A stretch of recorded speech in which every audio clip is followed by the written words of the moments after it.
What a thrill to be here today. Good morning, good afternoon. I spent a good portion of my career in the consulting space. So I've worked for big consulting firms, and part of my role in those consulting firms was twofold. One was to run leadership, so I did leadership workshops, that type of thing. The other half of what I did was around the employee engagement survey. Has anybody heard of an employee engagement survey by show of hands before? So back in the day, these surveys used to be like 100 questions, 150 questions. And my job was to analyze the data, go into the C-suite and say, interpret the data in some capacity. Either you have an engaged workforce or you don't. And it was quickly that I was in that particular part of my role where I realized we're not asking the right questions. So we would ask questions around company practices, we'd ask questions around pay, we'd ask questions around performance. And I realized, and this is where my obsession with the topic of trust and psychological safety emerged, that that's the question we should be asking of organizations and of ourselves. So for today, we got an hour-long journey. Okay. Let me just go over and hit the button until we figure it out. We've got a few things that we're going to go through. The first is we're going to talk about the foundation of psychological safety. Second, we're going to talk about psychological safety broadly, on-demand and the pandemic, and virtual and in-person. So here's a question. Thank you. Zeldin, you're going to notice that I'm a massive nerd. So Ryan was talking about my love of Da Vinci and Aristotle and Plato. Here's a fella, if you've never heard of, who's quite fascinating. He said, when will we make the same breakthroughs in the way we treat each other as we have made in technology? So think about technology and how we've evolved over time. So we've had the light bulb to television, to GPS, which I'm pretty sure they have created the GPS system exclusively for me. But if you think about how we treat each other as a society, that hasn't really changed over time. So I have a dream. I'm going to borrow this from someone I have a great deal of respect from, Martin Luther King Jr. My dream is that one presentation at a time, one workshop at a time, one executive coaching at a time, that we can get to a place where we can treat each other with kindness. My leadership philosophy is quite simple. I have an organization, and when I hire people, that's all I look for, is are you kind to one another? And particularly as one thing that I'll look at is how do people treat others when there's no hierarchy. So, and then the other part is, can we get to a place where we understand that everybody has a story? So every single person in this room has a story, whether you have a child with special needs or you have a parent in palliative care. I believe that trust and psychological safety and the humanness in that happens when you start seeing people as human beings. This is me. This is me at 4 years old. I don't show you this because obviously I had a great fashion sense. Thanks, Mom. Brown dress with the jeans. I show you this because I want you, as we're going through the hour together, is to actually sit back and think about your own 4-year-old self. Who were you at 4? This kid, do you think, was an introvert or an extrovert? You think? It'd be pretty hard pressed to find a bigger extrovert than me. And why I'm showing you this is because she had a joie de vivre, an exuberance, and as time went on, I lost that. There was kind of like imposter syndrome. Anybody ever heard of that before? You feel like you've got to put on a mask, you got to behave in a certain way. And so as we're going through our time together, I want to encourage you to, as you navigate your universe and your day, is to put down that mask. That's how trusting and vulnerable relationships are formed. So in the spirit of being vulnerable, I want to show you another human being. This is Atticus. He's tattooed right here. He is my son. Atticus is 17 years old right now. When this picture was taken, he was 15. Something happened in 2020. Anybody remember what that might have been? little thing called the pandemic. Anybody have children at home that were school age? It was a ton of fun, wasn't it? So this was first day of online learning. So he looks thrilled. I know he absolutely wasn't. What you may or may not be able to see is Atticus is a special needs kiddo. So what that looks like is he doesn't talk, he doesn't walk, he doesn't self-feed.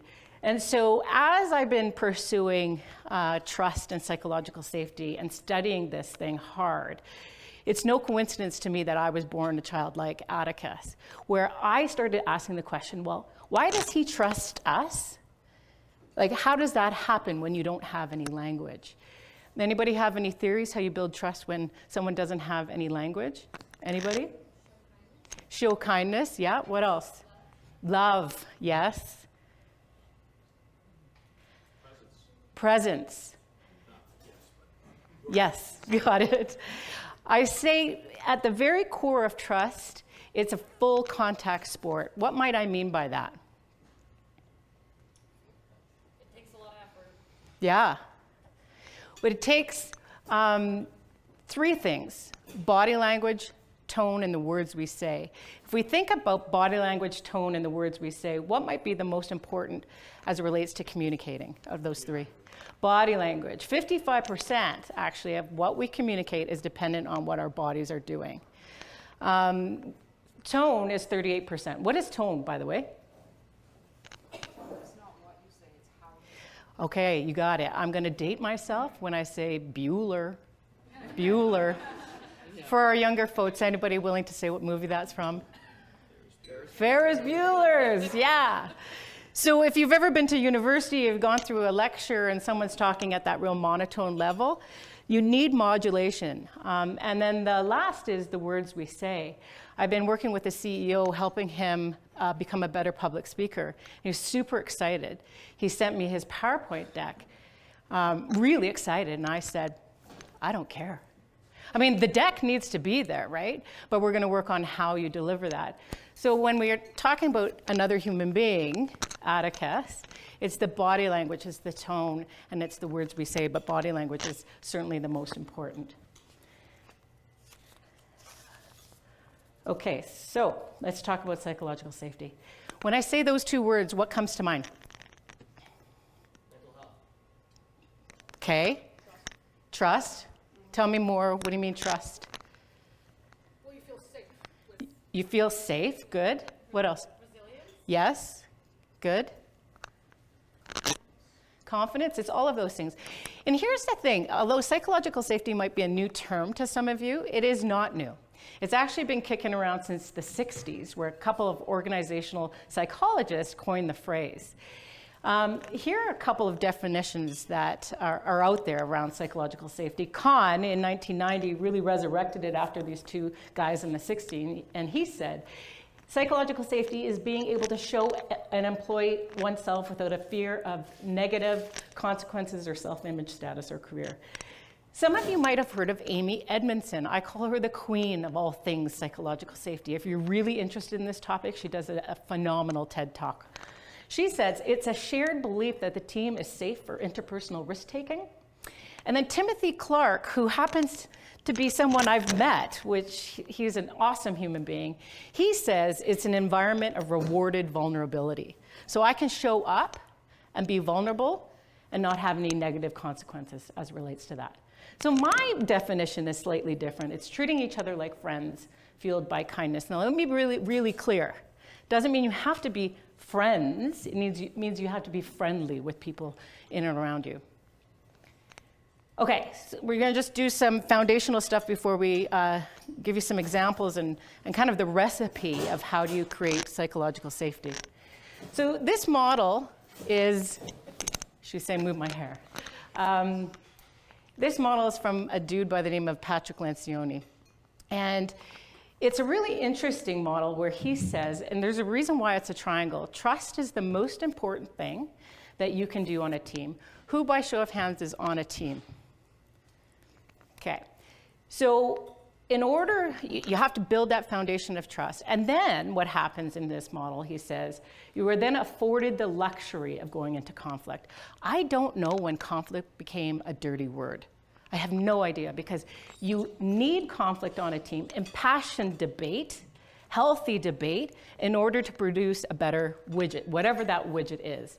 Then he says once you have conflict, you are able to gain commitment, then you're able to get accountability, and finally you're able to get results. But the most important thing here is that you develop trust. So is there a difference between trust and psychological safety? And there is. So trust is a one-on-one relationship. So Ryan and I might have a trusting relationship if we were one big team unit, but we actually don't trust anybody else. So then what happens? What happens if we're on the team and we trust each other, but we don't trust anybody else? They don't trust you. What else happens? Not a lot of good work gets done. Not a lot of good work gets done. Well, there's a lot of this thing called gossip that goes on. Can you believe he said, she said? So in order to be on a psychologically safe team, there needs to be a trusting relationship with every single person on the team. Okay, let's talk Google. I've had the opportunity to go down to Google, not a part of this team, but I've been able to see this organization firsthand. So what they did, or at the time, they had 37,000 employees. And what they wanted to do is seek out and answer the question, why are some teams within this 37,000 people organization, why are some teams like, they're killing it? Like, why are they doing so well? And so they actually had an entire department. They spent 2 years studying this thing, spent millions of dollars. It's Google, so they're pretty good at analyzing data. And what it came down to, well, before I do that, they looked at a couple of things that I think are important to note. They looked at tenure, years of service. They looked at gender. They looked at, was it because some people are going to lunch together? Like, why are some of these teams digging each other? And not only digging each other, having fun, but they're actually able to produce. And it came down to this, psychological safety. They had the ability to show up and be authentically themselves. Can you imagine going to work and able to be completely who you are without any kind of fear of retribution? You could admit when you had a mistake. You could admit and say, I'm sorry, when required. Has anybody, by show of hands, been on a team like that before? Nice. It's rare. It is rare. And how do you think that that environment gets nurtured? Whose role and responsibility on a psychological safe team is it?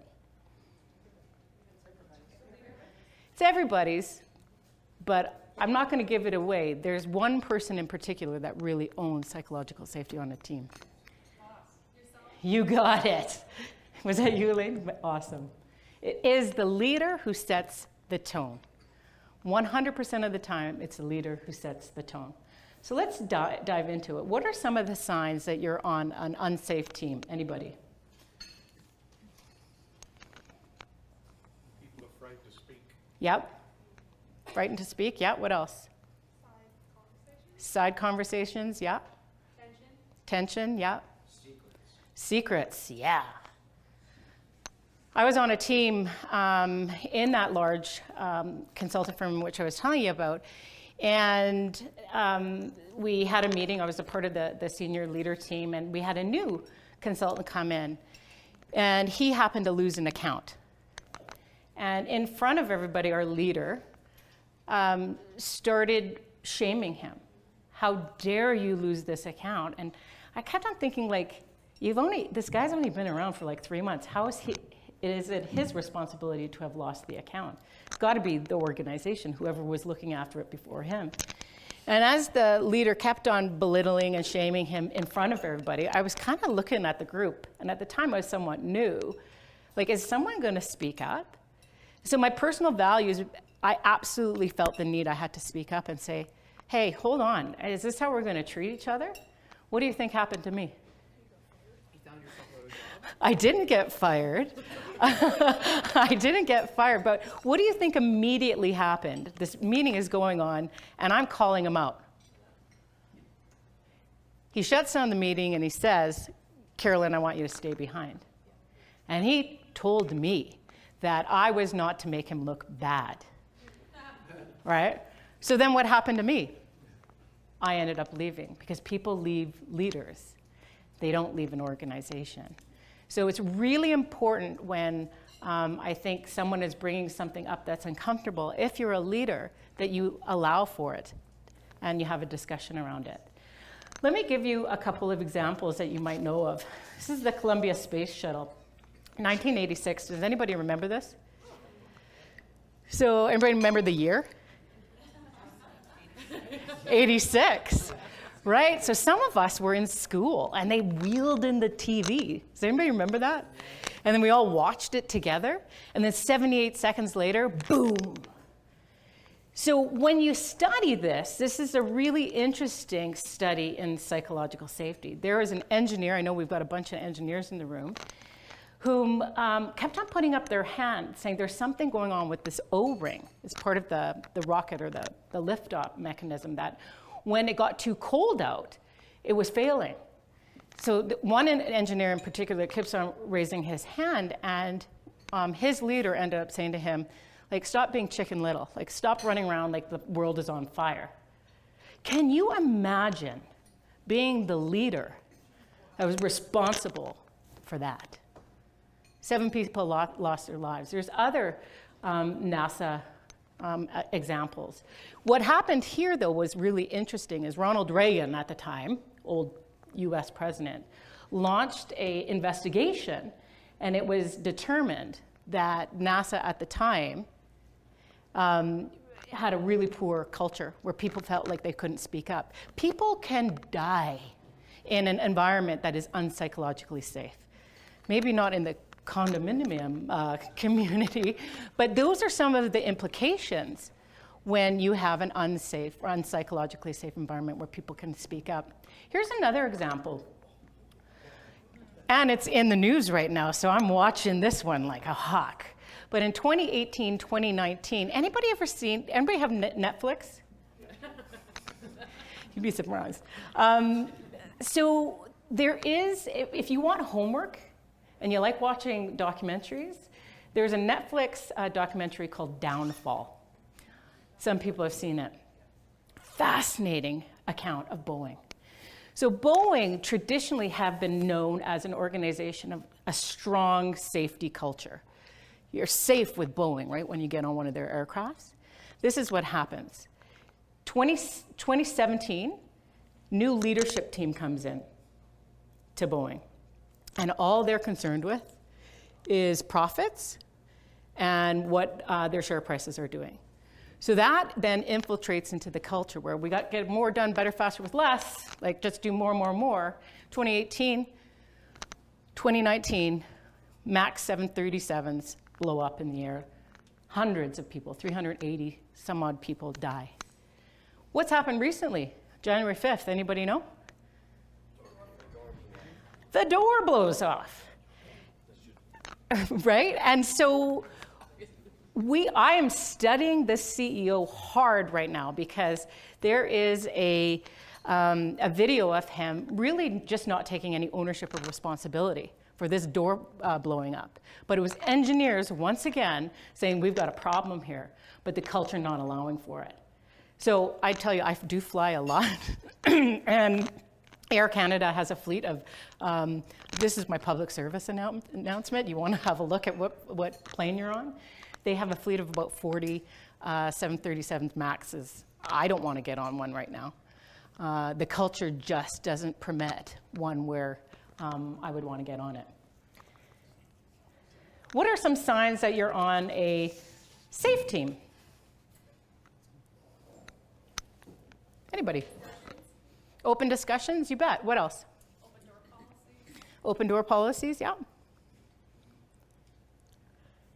I think eventually there's a rallying around common decisions that are made. Tell me more. Well, we live in a world in which nobody wants to make decisions, but when a group is safe and they make decisions, and Oh, you're getting the mic. and when a group makes a decision or makes a recommendation, and then the decision is made, a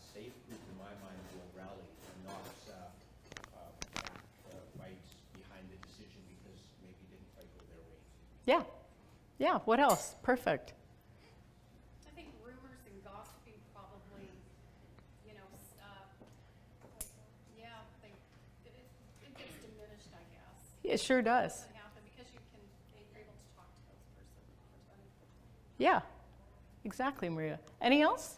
There's a better sense of morale and people are generally happier. Yeah, better sense of morale. Here's another way of looking at this, and I think it's important to define it right now. So when we talk about engagement, what does engagement mean? If I'm engaged. Being present. So the way I like to define engagement, and again, I think it's important, and if you are a leader, and by the way, we're all leaders, whether we have that title or not, we influence with power. There are 3 distinct behaviors that are attached with being engaged. What are we saying? Are we staying? And are we striving? So where's Terry? I was talking to Terry earlier. So if I said to Terry, hey, I understand you're part of CCI, is it a great institute? Like, do you like it? And he comes back and he says, yeah, you know what? I love it. But here's the clincher, nobody cares.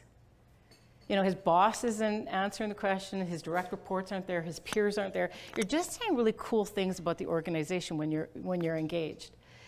The stay behavior is an interesting one, right? Because it differs based on different generations. But when the recruiter calls, if you're engaged, you happily put down the phone and say, I'm engaged within my organization, my team. The strive behavior is quite unique. And they all are, in my opinion, weighted equally, but this one's really important. That strive behavior is, hey, you need me to stay and do this thing, or you need me to, it's about attitude. And by the way, it's not about hours worked. I work with a law firm, and they're always telling me, like, I worked 700 hours last week. Yeah, but are you there? And are you actually contributing while you're there? We all know people that put in the hours, but they're not actually contributing. So in order to be considered engaged, we're saying, we're staying, and we're striving. And that feeds into being in a safe team. Any other signs of being on a safe team? You enjoy going in. That'd be nice, right? Be happy to go into work. So here are some examples of organizations that do it right. This is CEO Catmull from Pixar. He says, turn pain into progress. To be wrong as fast as you can is to sign up for aggressive rapid learning. He also says, failure is a learning opportunity. Imagine you could show up and say to your boss, I think I messed up, and not be told that that's a bad thing. Instead being told, well, let's learn something from that. That's creating a psychologically safe environment. That's Pixar. Bridgewater, this is Ray Dalio. Leaders must create an environment in which no one has the right to hold a critical opinion without speaking up about it. You got something to say? You better speak it out loud. Anybody know anybody that says it behind, but doesn't put it on the table? Remember that Lencioni model. Conflict is not a bad word. I encourage you to have healthy, impassioned debate if you disagree in particular. What prohibits us from going into impassioned debate, by the way? Fear of attack. Fear of attack. What else? Fear of being seen disagreeable. Fear of being seen disagreeable. Sure. What else? Probably lack of confidence. Lack of confidence. I'm going to talk about feedback in a little bit, but I think it makes sense for me to talk about feedback broadly. I mentioned Atticus, and I'm going to show you some vulnerability again, which is part of developing trust and psychological safety. By the way, you can do it in a group like this as well. So as I mentioned before, I'm on a plane quite a bit.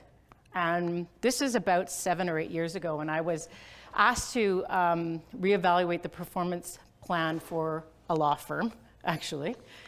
And I was struggling because I knew I had to train people that providing feedback, and this sounds cheesy, is a gift, but it really is. And I was struggling, like, how do I train for this thing? How do I do this?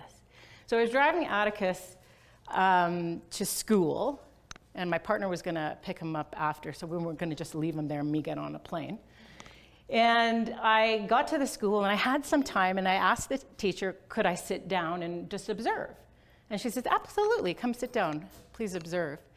So I somehow squished my bum in those little seats that they have in the school. And you got to remember, this is a motley crew, right? You got some people that can talk. You got some people that are in feeding tubes. Like it is a motley crew of various special needs kiddos. And the teacher brilliantly said, okay, she had a flip chart there and then a screen like this. And up she put a picture of a butterfly, but not any butterfly. It was a tiger butterfly. So it's exactly what you're thinking of. It's a butterfly that has the striations of a tiger. And she says, can I get a volunteer to come up to the front of the room? And Scotty, who's still a beloved friend of ours, our family, gets up and she says, okay, Scotty, what I want you to do. By the way, he is so excited. He's like, yes, can't wait. And she goes, okay, what I want you to do, Scotty, see that butterfly? I want you to recreate that on the flip chart. He goes, okay, gets out his flip chart, starts drawing, turns back, and he goes, done. And the teacher goes, okay, does it look like the picture? Long, pregnant pause. Even with these kiddos that have kind of not social norms around what's right and what's wrong, long, pregnant pause, and one of the kids says, Sarah, she says, not to be mean,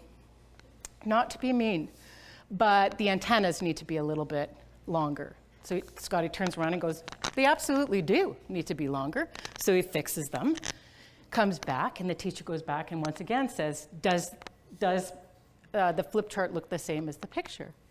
Nice long pregnant pause once again. And someone else says, well, not to be mean, but would someone get Scotty some markers so he can actually draw in? This goes on for at least 20 minutes. And at the end, the teacher says, does the first iteration, in her own language, of that butterfly look the same as the 20th? So all we're doing with feedback and constructive feedback is we're producing a better butterfly. That's it. As long as your intent is there. Now, we've all received constructive feedback where someone's out to get you. Anybody been there? That's fun. If your intent is like all of those kids in that room and you're providing feedback, you just produce a better widget. So think of feedback in that way because it's a critical element, recipe, if you will, of developing psychological safety. Okay, this is a cool organization. Anybody heard of Next Jump? Yeah, what do? Tech organization. And Charlie Kim is the CEO. And he says, if you had hard times in your family, would you ever consider laying one of your children off? What's super unique about this organization is you absolutely cannot get fired for a performance issue. Have you ever heard of anything like that? So if you're struggling and we've hired you, we're going to work with you. We're going to work with you. So again, if you have a kid and they come home with a C, you're going to work with them to help them get an A or improve. Really cool, psychologically safe environment. And by the way, psychological safety, often people go, well, I'm just not that nice.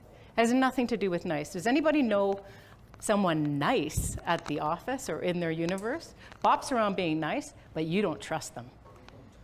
Right? Lori's like, yeah, know a few of those. So the words don't match the intention, right? And so it's not about being nice, it's about the intent of kindness or in being vulnerable. So I talked about Timothy Clark when we were talking about psychological safety in the definition. And he has 4 key areas that I think are worthy of looking at and exploring. One is, he says that at the beginning, you have to create an environment that you can connect with others. So that is called inclusion safety. Do I feel included? Have you ever been to a party and felt like, I don't know what to say? I was actually even watching as people entered this room. Like, Are you including others? Are you not? Are you staying with your group, with your company? Are you mixing? What are you doing? I actually believe that being inclusive is a human right. I know that is going to sound big and profound. I think if you're human and you've been born, you should be included. So if you actually get nothing else out of today, I want you to really think about that nugget. Are you being welcoming when new people are around you, or are you being standoffish? Generally what's happening is that you're feeling a bit uncomfortable. All new learning, in my humble estimation, comes when you step outside of that comfort zone and you say, hi, I'm Carolyn, or hi, I'm Ryan, or hi, I'm Lori, or hi, I'm Maria. I encourage you to do it. The second rung is really about learning and growing. So are you creating an environment, not only at work, but at home, where people, you can show up and ask questions? The third is around contributing. Am I able to contribute? And the most difficult part of psychological safety on this rung is creating an environment where you can challenge others. So it's kind of that conflict stuff that we were talking about. So I said it already, I believe that psychological safety is 100% a human right. If you're born, you're owed an environment of psychological safety. What do you think of that?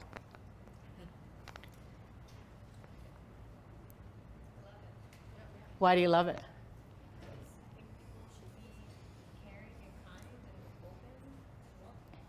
Yeah. But yet it's so rare. Yet it's so rare. So I want to, talk a little bit about psychological safety and the world that we live in right now. Anybody have a smartphone on them? Anybody? Oh, two. Anybody don't have a smartphone on them?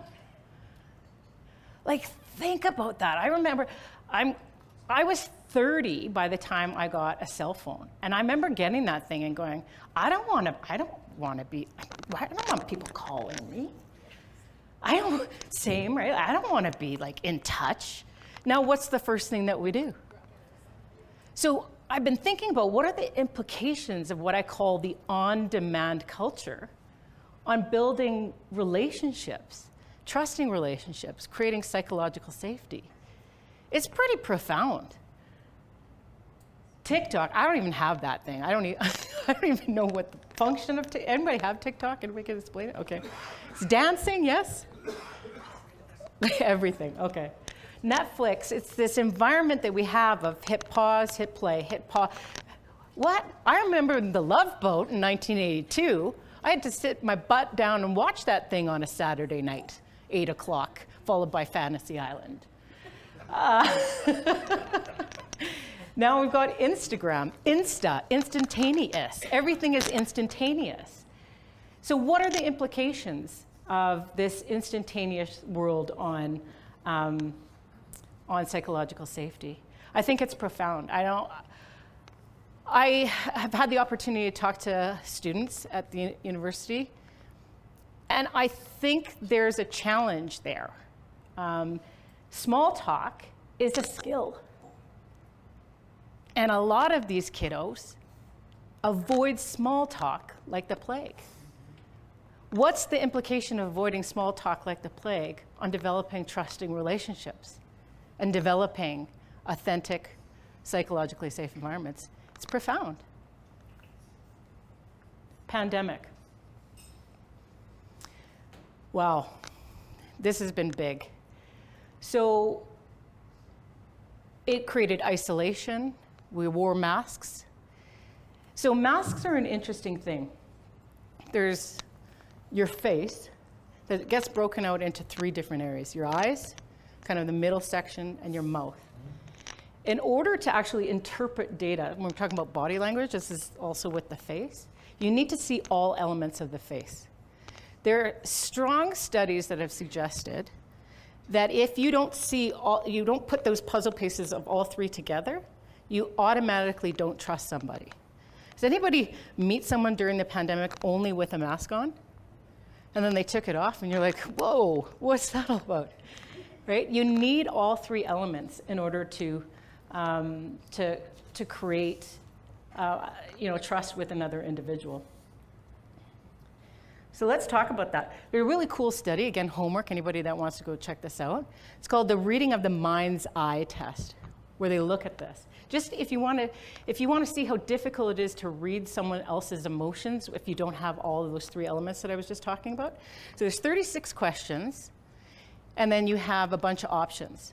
So you're just looking at the eyes, and what you're supposed to be able to discern is this person irritated? Are they happy? Are they angry? Are they sad? Super hard to do. So if you're interested, just Google that, Reading of the Mind's Eyes test. And body language we already talked about. We talked about tone of voice and the words we say. So all of those elements are really important as relates to developing psychological safety. All right. By the way, has PowerPoint changed post-pandemic? I think it has. So the art of storytelling has been lost. What people I've been seeing when I'm working with them as it relates to presentation skills, they stare at anybody seen that? When you're like just staring at the PowerPoint slide when they're doing a presentation? So I think post-pandemic, we've lost the art also of storytelling. So what's the recipe, if you will, for developing psychological safety and trust? Number one, we need to set the tone for psychological safety. So what are some of the ways that you might be able to set the tone? Leading by example, Yep. creating a welcoming environment, Yeah. What else? being vulnerable. Yep. There's a really cool quote I read just the other day that said, "Fish have water and people have culture." It's in and around us. It's up to us to set the tone and go out of our comfort zone and build trusting relationships with others.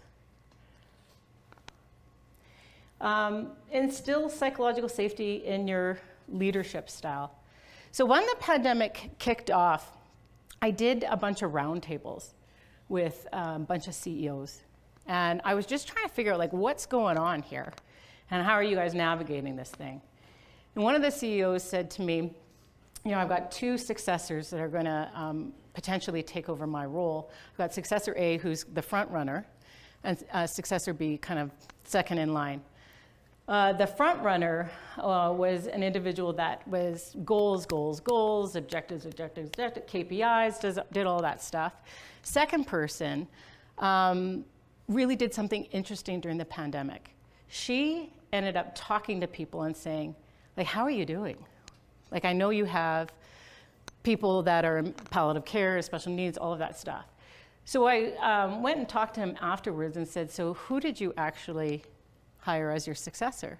The goals and objectives person or the person who showed some emotion? And he said, interestingly enough, I picked person B.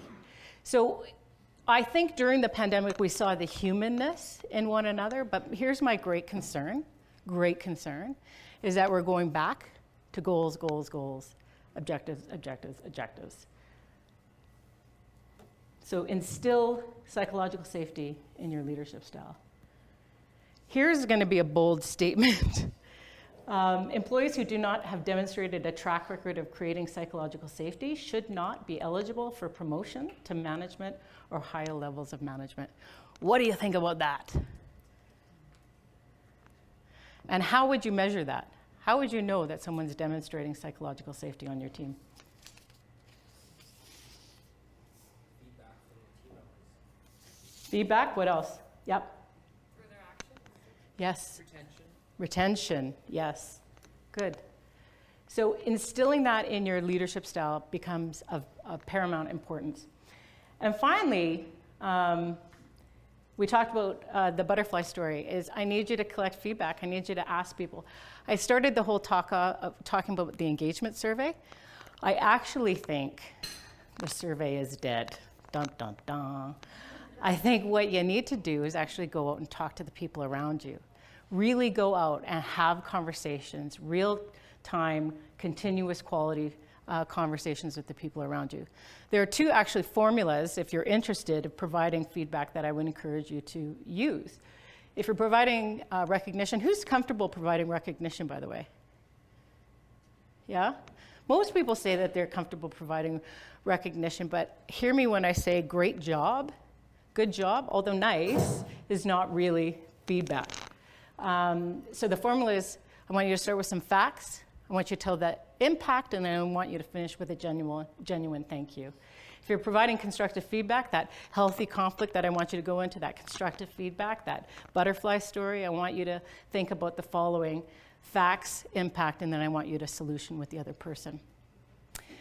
So as you think about kind of going throughout your day, I want you to think about, am I contributing to a world of trust and psychological safety, or am I detracting from that? So with that, I'll say thank you, and I'll open it up to questions.